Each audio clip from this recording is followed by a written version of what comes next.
Hi, I'm Graham Blackburn, and this is Traditional Woodworking by Hand. And today we're going to talk about how to make the strongest possible form of any joint.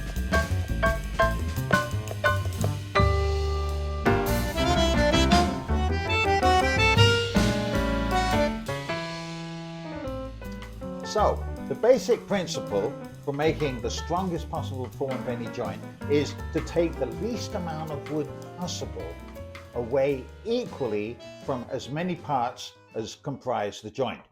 Look at this example here. This is a lap joint.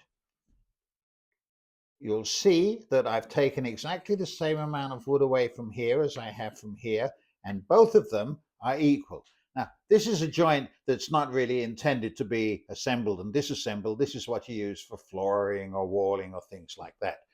But here's another joint where you actually have to join two pieces of wood. Look at this closely.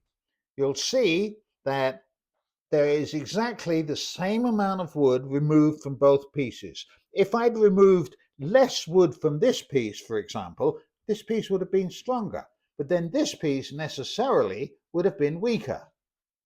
So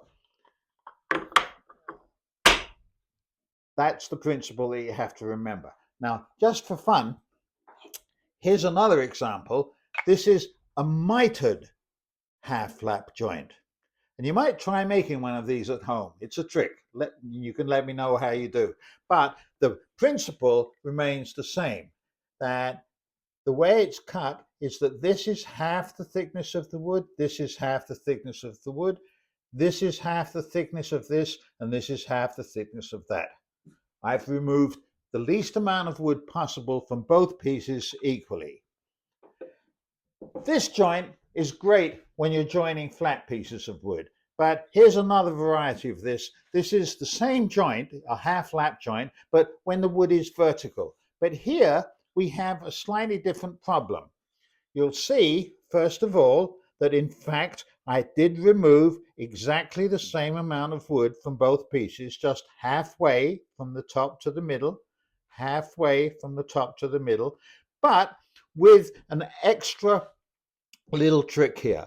Because these pieces are a little vulnerable, they might get knocked off, I put a little chamfer on the side of all of the cuts so that when the joint is assembled, this piece, for example, can't break off because it's bearing against the little chamfer. This joint also illustrates another useful little thing that you should remember, which is that whenever you're going to assemble two pieces of wood or even more, it's very helpful to mark the pieces. If you look closely, you can see that this is a sample, so I use it a lot. I've stamped my initials, GB. That way I know that this piece always goes into this piece, not the other way around. It wouldn't work if I did it like this, because with handwork, there's always slight little differences.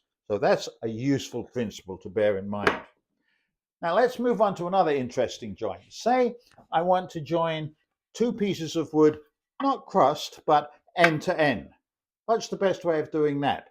Well, here's an example of that.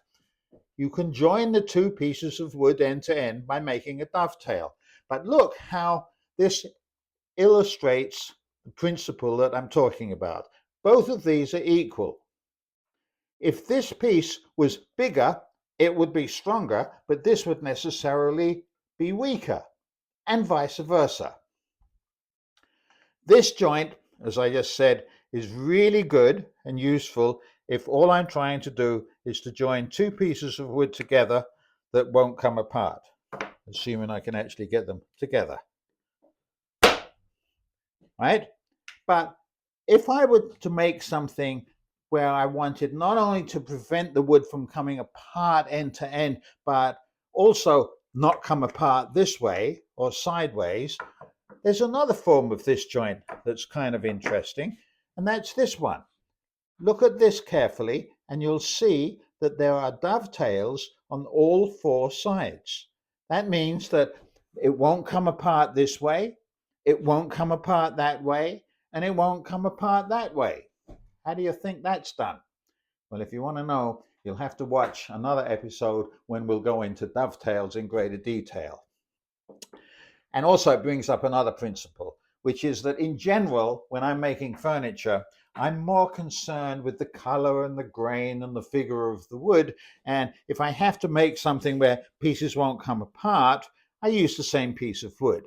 You can see on this piece that in fact there are dovetails on all four sides, but they're not intended to be particularly noticeable. If you want to show off your joinery skills, then by all means use different colored pieces of wood. Lastly, let's look at an example of a mortise and tenon joint. Now, a mortise and tenon joint consists of a tenon and it consists of a hole called a mortise. This is not half and half, but this is a third of the width. And this similarly is a third of the width.